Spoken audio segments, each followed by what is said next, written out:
अगर हिंदू खतरे में है तो वो वाला 56 इंची नहीं है, और अगर वो वाला 56 इंची और शेर है तो हिंदू खतरे में नहीं हो सकता। कथा भी हम खरीदते हैं, भागवत भी हम खरीदते हैं। अगर हम धर्म की इन दुकानों के खरीदारी करना बंद कर दें तो इनकी दुकान एक हफ्ते में चौपट हो जाएगी। यादव समाज के लोगों को लगा हम तो जय यादव जय माधव वाले हैं, धर्म तो हमारे ठेके के भरोसे ही चल रहा है। मैं इस बात में सरकार का धन्यवाद देना चाहता हूं कि वो सोटा बराबर से पूरे ओबीसी एससी पे बराबर से चलाती है, समानता का व्यवहार। दरअसल मेरी और सरकार के बीच में सेटिंग है। सरकार हमसे कहती है कि जो बात तुम थ्योरी के माध्यम से मन से समझाओगे हम उसको प्रैक्टिकल करके दिखाएंगे। वो कभी नहीं चाहते कि एससी के साथ ओबीसी मिल जाए, क्योंकि विचारधारा के साथ लक्ष्य भी मिल जाएगा। इसलिए यूजीसी में जब ओबीसी एससी को एक कर दिया गया तो तकलीफें बढ़ गई। क्या अकेले कार्यक्रमों में आओगे, पत्नी को घर पे छोड़ आओगे, बच्चों को मूवमेंट में लाओगे नहीं तो तुम घर में अल्पसंख्यक बन जाओगे।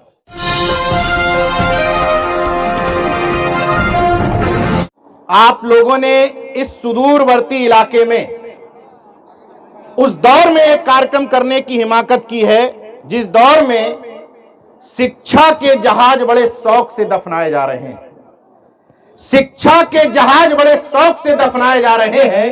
स्कूल बंद करके लोग राजनीतिक रैलियों में बुलाए जा रहे हैं। शिक्षा के जहाज बड़े शौक से दफनाए जा रहे हैं। स्कूल बंद करके लोग राजनीतिक रैलियों में बुलाए जा रहे हैं। तू कब तक धर्म की चाशनी में बिकता रहेगा मेरे बहुजन? तू कब तक 5 किलो राशन में बिकता रहेगा मेरे बहुजन? हमारे आपके बच्चे जिस्म से नहीं मानसिकता से गुलाम बनाए जा रहे हैं। महत्वपूर्ण सवाल यह है कि यह आयोजन यहां क्यों हो रहा है, क्योंकि सबसे जरूरी क्या है? सबसे जरूरी है पहले मरीज ढूंढना, मरीज आइडेंटिफाई करना, फिर मरीज से समझना कि तुम इलाज कराना चाहते हो या नहीं। अगर मरीज इलाज कराने को तैयार है तो उनको इन बहुजन अस्पतालों में लाना पड़ेगा।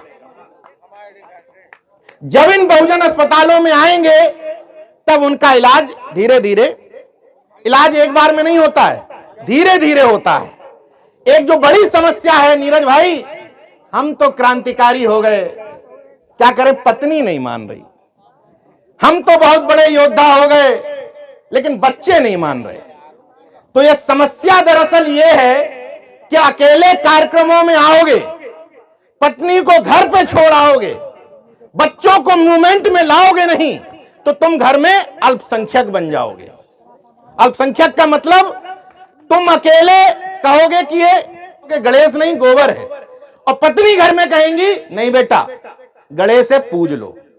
हमारे जैसे तमाम सारी मिशनरी भाषणवीर मंचों पे भाषण ठोकेंगे, लेकिन घर में बुलाने से डरेंगे। कहीं ऐसा ना हो कि घर के अंदर झांक ले तो पूरा भेद खुल जाए कि मंच पे तो बड़ा बड़ा ज्ञान दे रहे थे और अंदर तो पूरा मामला ही अलग है। तो अगर अपने घर में अल्पसंख्यक नहीं बनना चाहते हो, ये चाहते हो कि तुम्हारे मरने के बाद तुम्हारा अंतिम संस्कार उसी तरीके से किया जाए, उसी पद्धति से किया जाए जिस पद्धति को तुम जीवन भर ओढ़ते बिछाते रहे हो, जिस पद्धति के तहत तुमने तमाम मंचों पर भाषण दिए हैं, तो अपने घर पे सबसे पहले मिशन को डालना पड़ेगा। मैं बड़े बड़े और लंबे भाषण नहीं देना जानता, मैं सिर्फ ये चाहता हूं कि उंगली सामने करने की बजाय पहले उंगली अपनी तरफ करो, और किसी पर भी सवाल उठाने से पहले खुद से पूछो कि इस बदलते दौर में जिस समय रेल घेल बेल सेल सब कुछ बिक रहा था, हमारी आंखों के सामने हमारा आरक्षण जा रहा था, हमारा मान सम्मान प्रतिष्ठा इज्जत दौलत शोहरत सब कुछ जा रही थी, उस समय हम क्या कर रहे थे? घंटी हिला रहे थे, कावड़ ढो रहे थे। जिस दिन ये सवाल खुद से करोगे कि इस मूवमेंट में हमारी भूमिका क्या है, उस दिन ना हमें दिल्ली से बुलाने की जरूरत पड़ेगी, ना लखनऊ से बुलाने की जरूरत पड़ेगी। हमारे बीच में से ही तमाम क्रांतिकारी उठ खड़े होंगे जो समाज को बदलने के लिए तैयार हो जाएंगे। लेकिन बदलाव की शुरुआत पहले इस तरफ उंगली करो, बदलाव की शुरुआत अपने शरीर से करो, और अपने शरीर से गुलामी की जो निशानियां हैं उनको हटा दो। 1 2 3, समझ रहे हैं? इन तीन निशानियों को हटाने के बाद जब खुद क्लियर हो जाओ, तब अपनी पत्नी की तरफ हाथ बढ़ाओ और पत्नी को यह समझाने की कोशिश करो। तमाम हमारी महिलाएं यहां बैठी हुई हैं जो बड़े गर्व से जय भीम भी कहेंगी, नमो बुद्धाय भी कहेंगी, जय ललई भी कहेंगी, जय फातिमा भी कहेंगी, जय सावित्री भी करेंगी, और बड़े चुपके से अपने पति की लंबी उम्र के लिए 1 साल का टॉपअप रिचार्ज भी करेंगी। उसमें आज तक 2 साल का टॉपअप, 5 साल का टॉपअप बना ही नहीं है। 1 साल टॉपअप करो, पति 1 साल चलेगा, फिर 1 साल रिचार्ज करो, फिर 1 साल चलेगा। और हमारे जैसे तमाम सारे लोग, किस हैसियत से ये बात कह रहा हूं, मेरी शादी हुई थी 2018 में, बिना टॉपअप रिचार्ज के धड़ाधड़ चल रहा हूं 8 साल से। आज तक टॉपअप रिचार्ज की जरूरत नहीं पड़ी। मैं उतनी ही बातें मन से कहता हूं जितनी अपने जीवन में लागू करता हूं। मेरे बेटे का नाम है कबीर शिवाजी, 5 साल का हो गया है मंच पे भाषण देते देते। इन 5 सालों में यहां भी खुलेआम चुनौती दे रहा हूं, पूरे देश में, पूरे विश्व में एक तांत्रिक मेरे सामने खड़ा कर दो जो मेरे बेटे को नजर लगा के दिखा दे। जबकि आज तक जन्म के बाद से अपने बेटे के गले में ना हाय डाला, ना चाकू डाला, ना काला धागा, लाल टीका, हाय, कुछ नहीं। इसके बाद भी किसी की हैसियत नहीं है कि उसको नजर लग जाए। क्यों? दरअसल नजर लगती कैसे है? यहां तमाम महिलाएं बैठी हुई हैं। जब रात में 12 बजे 1 बजे घर पे जाएंगी, बच्चा छोटा होगा, बोल नहीं पाता होगा, तो वो रोएगा। किसी को नींद आ रही होगी, किसी बच्चे को भूख लगी होगी, किसी को कपड़े पे अनकंफर्टेबल फील हो रहा होगा, तो वो बता नहीं पाएगा तो करेगा क्या? रोएगा। तो उस आधे घंटे में जब उसको देखो कुछ खाने को भी दे दिया जाएगा, उसके कपड़े भी चेंज कर दिए जाएंगे, लेकिन उस दौरान जितने आइटम होते हैं, तेल भी गिरा दिया जाएगा, झाड़ू भी घुमा दी जाएगी, पानी भी करके नींबू करके भी फेंक दिया जाएगा, और जो आइटम लास्ट में किया जाएगा, क्योंकि बच्चा आधे घंटे में 35 मिनट में चुप हो ही जाएगा, तो जो आइटम लास्ट में किया जाएगा, बगल वाली बहन जी को बताया जाएगा, इसी से आराम मिला है, यही तुम भी ट्राई करना। मैं आज कह रहा हूं, मेरी बात को मान लेना। बच्चे को जब गलत फहमी हो जाए, नजर लगी है, तो आधा घंटे इंतजार कर लेना। उसको पहले ये सब पूछ लेना कि पेट दर्द तो नहीं हो रहा, कपड़ों में तकलीफ तो नहीं है, भूख तो नहीं लगी है। इन सब चीजों के बाद ना आधे घंटे में सो जाए तुम, मैं भाषण उसी दिन से ये देना खत्म कर दूंगा। क्योंकि अच्छा, अब ये किस हैसियत से कह रहा हूं? मैं गर्व के साथ कहता हूं कि मेरे घर में भूत और भगवान दोनों का प्रवेश वर्जित है, क्योंकि एक के साथ दूसरा आता है। अगर भूत नहीं है, अगर भूत से डर नहीं लगता, तो कोई चालीसा जपने की जरूरत नहीं है। इसलिए अगर भूत को अपने घर से भगाना चाहते हो, तो भगवान को भी। जितने लोग यहां बैठे होंगे, उनमें से एक भी व्यक्ति अगर साबित कर दे कि वो ईश्वर को मानता है, अगर साबित कर दे, मैं मंच पे भाषण देना बंद कर दूंगा। वो मानता नहीं है, झूठ बोलता है। अगर कोई व्यक्ति ईश्वर को मानता है, तो हाईवे पर ले जाओ, जो दलादल चलता हो हाईवे, उससे कह दो कि माला जपो और आंख बंद करके 4 बार क्रॉस कर लो। अगर क्रॉस कर ले, मैं मान लूंगा ईश्वर को मानता है। मैं तो नहीं करूंगा, मैं नहीं मानता, मैं तो आंख खोल करके करूंगा। मैं नहीं मानता, मेरा तो चलेगा, लेकिन तुम मानते हो तो 4 बार हाईवे पर रास्ता क्रॉस कर लो, नहीं तो 2 मंजिल से छलांग लगा दो ईश्वर का नाम लेकर के। मानते नहीं हो, झूठ बोलते हो। जो कहते हैं कि मैं सरस्वती को ज्ञान की देवी मानता हूं, झूठ बोलते हो, नहीं मानते हो। अगर मानते होते तो अपनी हैसियत के हिसाब से अपने बच्चों का एडमिशन अच्छे विद्यालयों में ना कराते।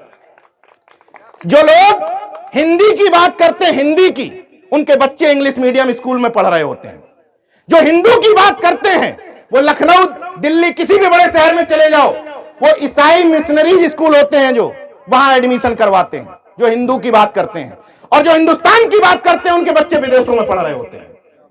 तो हिंदी, हिंदू, हिंदुस्तान का ठेका किसका है? हम सब कमजोर वर्ग के लोगों का। काबा ढोने का ठेका किसका है? धर्म बचाने का ठेका किसका है?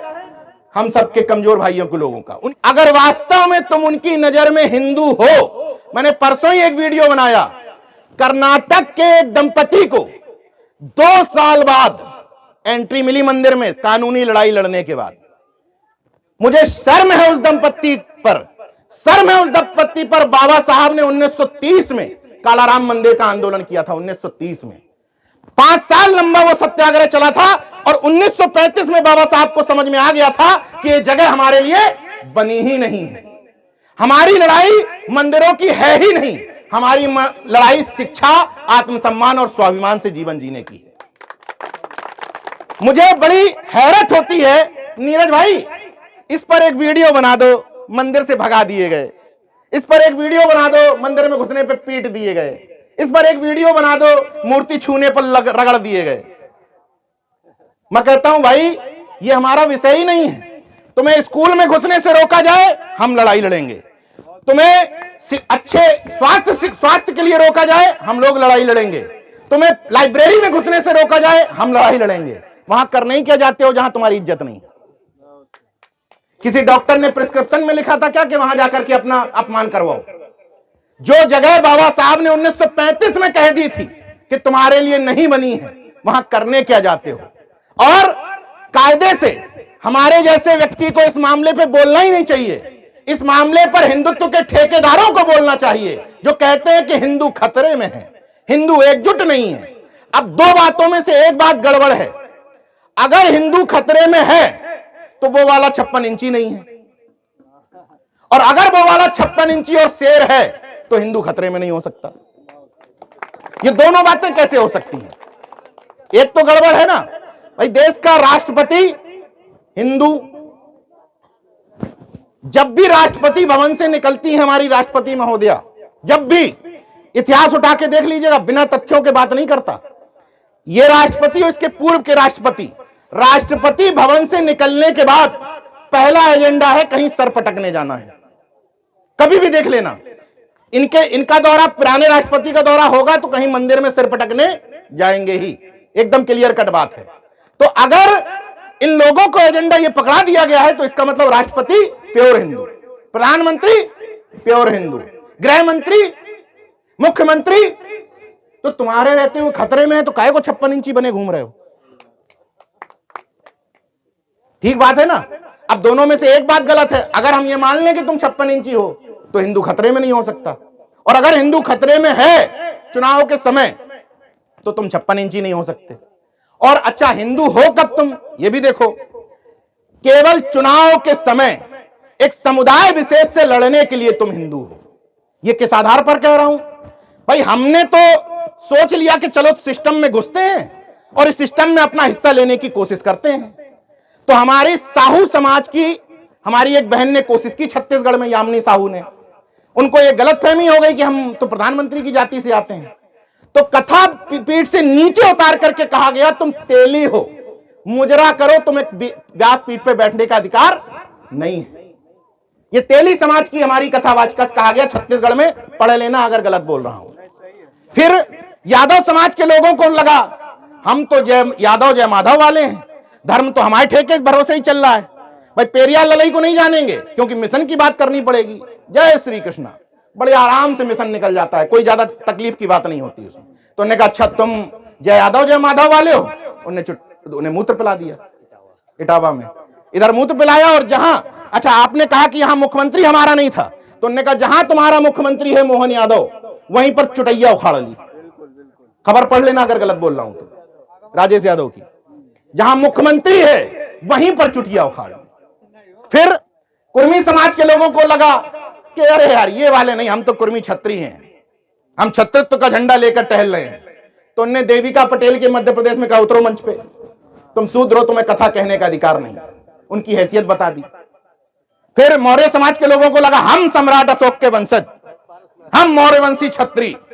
तो उन्हें पारसनाथ नाम था ना, उनको कहा कि तुम ब्राह्मण हो के नहीं। उन्होंने कहा नहीं, चले निकल लो। यही लोधी समाज के साथ, यानी कि मैं एक बात के लिए सरकार का धन्यवाद देता हूं। सरकार जो बात कहती है कि हम सबके साथ बराबरी का बर्ताव करते हैं, मैं सहमत हूं। मैं इस बात में सरकार का धन्यवाद देना चाहता हूं कि वो सोटा बराबर से पूरे ओबीसी एससी पे बराबर से चलाती है, समानता का व्यवहार। वो ये गलतफहमी में नहीं पड़ने देती कि हम सरकारी आदमी हैं, हम सरकार के खास आदमी हैं। वो जैसे ही तुम्हें ये गलतफहमी होती है कि हम सरकार के करीबी हैं, वैसे ही सोटा निकाल करके सटा और बराबर से सब पे चलाती है। जितने भी पिछड़े वर्ग की जातियों को गलतफहमी होती है उन सब पे बराबर का सोटा। दरअसल मेरी और सरकार के बीच में सेटिंग है।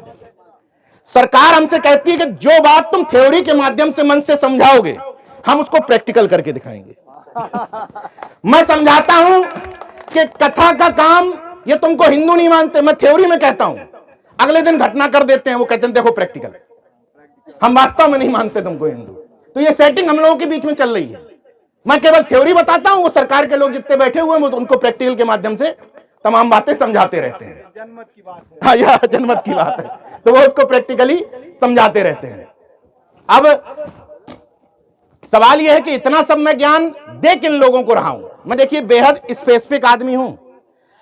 मैं इस दुनिया में, इस जिंदगी में, इस अपने जीवन में किसी को बदलने नहीं आया हूं। मुझे जो बात समझ में आ गई है उस बात को समझाने आया हूं। और किन लोगों को समझाने आया हूं? जिसको मजा आ रहा है अपमानित होने में, जलील होने में, आत्मसम्मान खोने में, स्वाभिमान खोने में। मेरा भाषण उसके लिए नहीं है। आप गुलामी में मस्त हो, आपकी इच्छा मस्त रहो, एकदम बढ़िया धूप सेको गुलामी में एकदम सनन, और आपको एहसास हो रहा है कि गुलामी की बेड़ियां तोड़नी है, तो मैं हां आपके लिए ही यहां आया हूं। इसमें कोई शक और दो राय नहीं है। क्योंकि बड़े तकलीफ के साथ यह कह रहा हूं कि बड़ी गहरी है ये गुलामी की जड़ें, बड़ी गहरी है ये गुलामी की जड़ें, जिनमें ये दिमाग जकड़े हैं। अफसोस कि जिनके गले पकड़ना था हमने उन्हीं के पांव पकड़े हैं। तो अगर मेरे भाइयों को यह बात समझ में आ जाए कि गले पकड़ने वालों के पांव नहीं पकड़ने हैं, तो अब समय है कम से कम इस बात से मुक्त हो जाओ कि गले पकड़ने वालों के पांव पकड़ना बंद कर दो। अगर अपने का हाथ पकड़ोगे, अपने का मतलब अपने बहुजन समाज का, अपने तर्कवादी समाज का, अंबेडकरवादी समाज का, अर्जकवादी समाज का हाथ पकड़ोगे तो दूसरे के चरण पकड़ने की जरूरत नहीं पकड़े। लेकिन अभी राजेश भाई हमारे यूजीसी की बात कर रहे थे। मैं फिर से सरकार को धन्यवाद देता हूं। हम कह रहे हैं सेटिंग चल रही है। जैसे ही ओबीसी एससी को में विभेद पैदा करने की कोशिश की जाती है धर्म के आधार पर, सरकार ने यूजीसी ला करके कहा यह पूरा समूह यूजीसी है, ओबीसी एससी एक है। इसके लिए मैं धन्यवाद देता हूं। दरअसल यूजीसी की गाइडलाइंस पहले भी थी एससी के लिए, लेकिन इस बार क्या तकलीफ हुई? इस बार दरअसल मंडल रिपीट करने की कोशिश की गई। वो कभी नहीं चाहते कि एससी के साथ ओबीसी मिल जाए, क्योंकि विचारधारा के साथ लठ भी मिल जाएगा। इसलिए यूजीसी में जब ओबीसी एससी को एक कर दिया गया तो तकलीफें बढ़ गईं, विरोध होना शुरू हो गया, साजिशें होना शुरू हो गईं। सरकार दोनों में खुश है, लागू कर दो तो ठीक है भाई, सरकार ने एजेंडा दिया। अब सरकार के गुलाम लोग समझाएंगे अपनी अपनी जाति के लोगों को, देख रहे हो हमने करवाया। तुम ऐसे ही कहते रहते हो हम सत्ता की मलाई चाट रहे हैं। सत्ता में थे तो देखो यूजीसी लागू करवा दिया, उनकी भी दुकानदारी ठीक। और जो सरकार में दूसरे लोग हैं वो कहेंगे देखा हमने रुकवा दिया, उनकी भी दुकानदारी ठीक। तो सरकार तो अपना प्रसन्न है लागू करके छोड़ने में, लेकिन हम सबके हाथ में अवसर दे गई। आप किसी की बात ना करो, किसी नारे की बात ना करो, लेकिन हम सबको सरकार ने यूजीसी बना दिया है। हम सबसे कह दिया है कि यूजीसी वाले एक हैं। इसलिए अगर आप ये प्रण कर लेते हो कि वोट हमारा बहुजन को और नोट हमारा बहुजन को, बहुजन का मतलब पार्टी से नहीं है, किसी से, मतलब बहुजन का मतलब भी किसी जाति से नहीं है, मतलब जो हमारे हक अधिकार सम्मान की बात करे उसी को वोट भी देंगे और अपने जेब का नोट भी देंगे। आरक्षण की लड़ाई, अभी राजेश जी ने कहा आरक्षण की लड़ाई लड़ी कैसे जा रही है, किसके पैसे से? हमारे आपके पैसे से। आरक्षण की लड़ाई में यहां बैठे हुए तमाम लोग फंडिंग कर रहे हैं। यहां जो बहुजन पांडाल लगाया जाता है इन पे भी आके मजा आ रहा है। और कल एक पांडाल लगाया जाएगा जिसमें एक बेलपत्री पे वो शिवलिंग पे बेलपत्री चिपका के बच्चे को पास कराने वाला भाषण देगा, उस पे भी ये भीड़ जाएगी। धर्म की दुकान, पाखंड की दुकान, अंधविश्वास की दुकान केवल चल रही है हम लोगों की बदौलत, क्योंकि देश में हमारी संख्या ज्यादा, मतलब हम सबसे बड़े उपभोक्ता हैं हर चीज के। कथा भी हम खरीदते हैं, भागवत भी हम खरीदते हैं, तमाम धार्मिक आयोजन भी हम खरीदते हैं। अगर हम धर्म की इन दुकानों के खरीदारी करना बंद कर दें तो इनकी दुकान एक हफ्ते में चौपट हो जाएगी, एक हफ्ते में। लेकिन सबसे बड़े खरीदार हम ही हैं, यहां भी हां और वहां उन पांडालों में भी हां। हैरत की बात देखो आप, ओबीसी के लिए जो हमारे मंडल कमीशन के लिए तमाम लोगों ने जान दे दी, तमाम पिछड़े वर्ग के लोग जो नौकरी पा लेते हैं, वो बीपी मंडल को, बीपी सिंह को, मान्यवर कांसीराम और तमाम लोग जो उस समय लड़ रहे थे ओबीसी के आरक्षण के लिए, तो आरक्षण की माध्यम से जो लोग नौकरियां पा रहे हैं। हेलो हेलो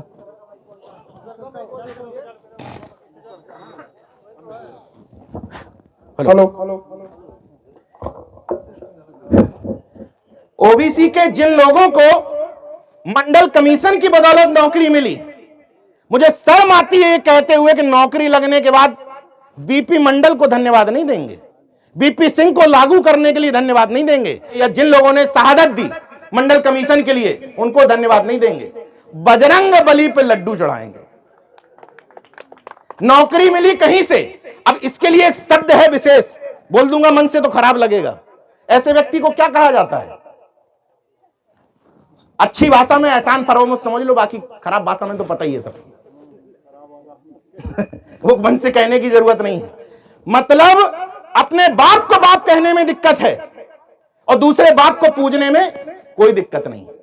जहां पूजने की बात आएगी वहां एक और अनुरोध करूंगा कि मेरी नजर में किसी शिवलिंग को पूजना, तथागत को पूजना, बाबा साहब को पूजना, पेरिया ललई को पूजना, रामस्वरूप वर्मा को पूजना एक है।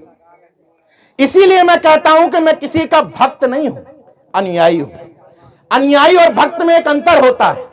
मैं तथागत के पद चिन्हों पर चलता हूं। तथागत ने जो साइंटिफिक टेम्परामेंट हमें देने की कोशिश की, उसका अनुयायी हूं। अगरबत्ती दिखा के पूजने वाला अनुयायी नहीं हूं। मेरी नजर में दोनों बराबर हैं। नाक को चाहे यहां से घुमा के पकड़ो, चाहे वहां से घुमा के पकड़ो। अगर आपकी डिमांड केवल यह रह गई कि हमें मंदिर चाहिए, तो सरकारों को पता चल गया है बहुत में इंटरेस्ट है, तो मंदिर की मूर्तियां बदल सकती हैं। यहां जितने महापुरुष आप लगाए हुए हो, इनके भी मंदिर वो बनवा सकते हैं, कोई बड़ी बात नहीं। बस केवल पूजने के सिस्टम में रहो। जब तक पूजने के सिस्टम में रहोगे, तर्कवादी नहीं बनोगे, विज्ञानवादी नहीं बनोगे, तब तक उनकी दुकान को कोई खतरा होने वाला नहीं। इसलिए विज्ञानवादी बनो, तर्कवादी बनो, अपने बच्चों को पढ़ाओ लिखाओ। और जो छोटी छोटी चीजें हैं आपके हमारे घरों में, जैसे एक मंच पर भी मैं आता हूं एक बात कहने के लिए, फिर दिमाग से निकल जाएगा। मुझे अभी किसी ने कहा कैडर देते हैं, किसी के लिए कहा ना, कैडर शब्द का इस्तेमाल हुआ। तो कैडर क्या होता है? अमूमन कैडर का मतलब है कि हमने सामान्य तौर पर हमने महापुरुष को इतना पढ़ लिया, हमने सन रट लिए, किस सन में चौदार आंदोलन हुआ था, किस सन में कालाराम मंदिर आंदोलन हुआ था, कब गोलमेज सम्मेलन हुआ था, पेरियार साहब ने कितनी पुस्तकें लिखी, पुस्तकों में क्या लिखा। अमूमन लोग मानते हैं ये कैडर है। मैं कह रहा हूं कि ये भी कैडर है, ये भी। असली कैडर क्या है? असली कैडर समझ लीजिए, असली कैडर ये है कि हम कार्यक्रम होने के बाद इस आधार पर कार्यक्रम का आलोचना ना करें कि हमें मंच पे नहीं बुलाया गया, इस आधार पर हम कार्यक्रम की आलोचना ना करें कि हमें माला नहीं पहनाई गई, हमें 3 मिनट में भाषण बंद करवा दिया गया, हमारी तरफ देखा ही नहीं। हमने तो 5000 सहयोग दिया था, हमारी तरफ देखा ही नहीं उन्होंने, हमसे नमस्कार तक नहीं किया। असली कैडराइज व्यक्ति का काम यह है कि मिशन के समर्थन में जहां भी कार्यक्रम हो रहा हो, वहां जाकर के कार्यक्रम की शोभा बढ़ाओ, बिना अपना ईगो दिखाए हुए। मैं इस बात को अपने जीवन में लागू करता हूं। हो सकता है राजेंद्र भाई बैठे हैं, हो सिद्धार्थनगर से हमारे सब भाई आए हैं, हो सकता है कि मेरा इनसे किसी बात को लेकर के झगड़ा हो, इनके घर में बेटी का बर्थडे होगा, मैं नहीं जाऊंगा। लेकिन यही अगर सावित्रीबाई फूले जयंती पर कार्यक्रम लगाएंगे, मैं चला जाऊंगा। ये कैडर है। व्यक्तिगत झगड़ा कर लो, मेरे पास कोई सॉल्यूशन नहीं है ये समाज के झगड़े हटाने के, लेकिन जहां समाज की एकजुटता की बात आ जाए वहां कम से कम उसकी हैसियत बढ़ा दो। क्यों? ये सामने जो हमारे लोग हैं ये एक दूसरे की हैसियत ही बढ़ाते हैं। कैसे, इसको भी उदाहरण से बताऊंगा, लेकिन पहले कैडर समझिए। मंच पर मुझे माला पहनाई जा रही थी। जो लोग पहले भी मुझे सुन चुके हैं उन्हें पता है मैं माला क्यों नहीं पहनता, लेकिन कुछ नए लोगों को लगता है यार बड़ा एटीट्यूड दिखा रहे हैं, है क्या ये जबरदस्ती हीरो बने जा रहे हैं, कह रहे हैं माला नहीं पहनते। तो भाई माला इसलिए नहीं पहनता क्योंकि माला जब आपके घर में आपने अपनी तस्वीरें अपनी जिंदा में टांगी होंगी तो माला पहनाते हो उनको? माला किसको पहनाई जाती है? तो मेरे लिए माला पहनाना और चढ़ाना बराबरी है। माला उसको चढ़ाओ जो तुम्हारे हक अधिकार पर बोलता ना हो, जो तुम्हारी नजर में मुर्दा हो गया हो। मैं विचारों से भी जिंदा हूं, आवाज से भी जिंदा हूं, काम से भी जिंदा हूं, तो मुझे माला मत चढ़ाओ। माला हमें देखना, जब आपके घर पर कोई वोट मांगने आए और समझ लो कि हमारी नजर में मुर्दा हो चुका है, हमारे काम का नहीं, उसको माला चढ़ाओ। एक नहीं, दो नहीं, पांच नहीं, 10 माला चढ़ा दो उसके ऊपर और ये साबित कर दो कि तुम हमारी नजर में मुर्दा हो। हमारी जीवन में, हमारी लाइफ में तुम्हारा कोई उपयोगिता नहीं है। तो मेरे भाइयों, हम ट्राई करते हैं, हम सब इंसान हैं, इंसान में छोटे छोटे ह्यूमन एरर होते हैं, तो मेरे अंदर भी है, मैं निकालने की कोशिश कर रहा हूं, आप लोग भी निकालो। कार्यक्रमों में इस बात से उबर जाओ। मुझे पता है कि मंचों पर ज्यादा माला क्यों पहनाई जाती हैं, कि फलाने ने सहयोग किया है, माला पहनवा दे, नहीं बुरा मान जाएंगे। इसी में 1 घंटा जाता है मैनेज करने में। अगर हम सब ईगो से निकल जाएं तो जो समय माला पहनाने में जा रहा है, हमारी हैसियत है इन महापुरुषों के सामने माला पहन लें, जिनके दम पर हमारी दुकानदारी चल रही है, जिनके दम पर हमें सम्मान मिल रहा है, जिनके दम पर हमें मंचों पर बुलाया जा रहा है, उनके सामने हमें माला पहना रहे हो। लेकिन माला पहनाई क्यों जाती है? 12 लोगों से पहनवा लो, 12 लोग तो खुश हो जाएंगे कार्यक्रम से। मैं यहां की बात नहीं कर रहा, लेकिन अमूमन ऐसा ही होता है। अच्छा, 12 को तो मैनेज कर लिया आपने, जिन 5 से नहीं पहनवाई होगी, कार्यक्रम में वही लगे थे सब, उनने अपने अपने चेहरे छांट के बुला लिए। तो माला पहनवाओ ना पहनवाओ, जिसको आलोचना करनी है वो करेगा और जिसको तारीफ करनी है वो करेगा। तो अब ये समय है, मौजूदा समय में, जिस समय हमें जड़ें हमारी खोद करके, कब्रों को खोद करके हमारे वर्तमान को दफनाया जा रहा है। हमें पुराने जंजालों में उलझा करके भाई इनकी कब्र खोद लो, उनकी कब्र खोल लो, और वर्तमान पे छुरियां चलाई जा रही हैं। बड़े शानदार तरीके से हमारे आरक्षण को, हमारे हक अधिकार को खत्म किया जा रहा है। ऐसे समय में एक ही सॉल्यूशन है कि हम अपनी गुलामी की मानसिकता से बाहर निकलें और ये सोचने की कोशिश करें कि जिस दौर में हमारे जड़ों पर मट्ठा डाला जा रहा था, उस समय हमारे अपने समाज के लोग भी अगर गद्दार हों और गलत जगह खड़े हों तो हमें उनको भी आलोचना करने से हिचकना नहीं चाहिए। यूजीसी का मामला आया है तो यूजीसी के मामले में आंख खोल करके देख लो, ईडब्ल्यूएस के मामले में आंख खोल करके देख लो कि तथाकथित बहुजन समाज के, तथाकथित पिछड़े समाज के कौन नेता यूजीसी के समर्थन में खड़े थे, कौन नेता विरोध में खड़े थे। इस बात को भी चेक कर लेना बहुत अच्छी तरीके से। जो तमाम बहुजनवाद की, पिछड़ेवाद की, अंबेडकरवाद की और ये बात करते हैं, इन लोगों को टटोल करके चेक कर लेना। अगर इस तरह के बहुजन कॉन्सेप्ट के कार्यक्रमों में आ रहे हो तो अपनी 4 व्हीलर की 5 सीटें एक ही जाति के लोगों से, एक ही धर्म के लोगों से मत भरना। देख लेना तुम्हारी गाड़ी में अगर जगह हो तो बगल में प्रजापति जी को, निषाद जी को, जो तुम्हारे मोहल्ले में रहते हो, विश्वकर्मा जी को, नाई समाज के व्यक्ति को, जिन लोगों ने हम लोगों को संख्या भारी हिस्सेदारी के चक्कर में महत्व नहीं दिया, उन लोगों को बुलाने की जरूरत है, उनको आगे सामने खड़ा करने की जरूरत है। क्योंकि जिसकी जितनी संख्या वारी, जिसकी इतनी हिस्सेदारी के चक्कर में तुमने जिन लोगों को छोड़ दिया, वही सामने वालों के वोट बैंक बन करके बैठे हैं। अगर तुम उनको संख्या वारी, हिस्सेदारी के चक्कर में टिकट नहीं दे सकते तो सम्मान तो दो। सम्मान पाने का तो सबको ही हकदार है। अगर तुम खुद का सम्मान समझते हो तो उनको भी सम्मान देने की जरूरत है। नमो बुद्धाय, जय भीम, जय अर्जक, जय मंडल, इनकलाब जिंदाबाद। धन्यवाद।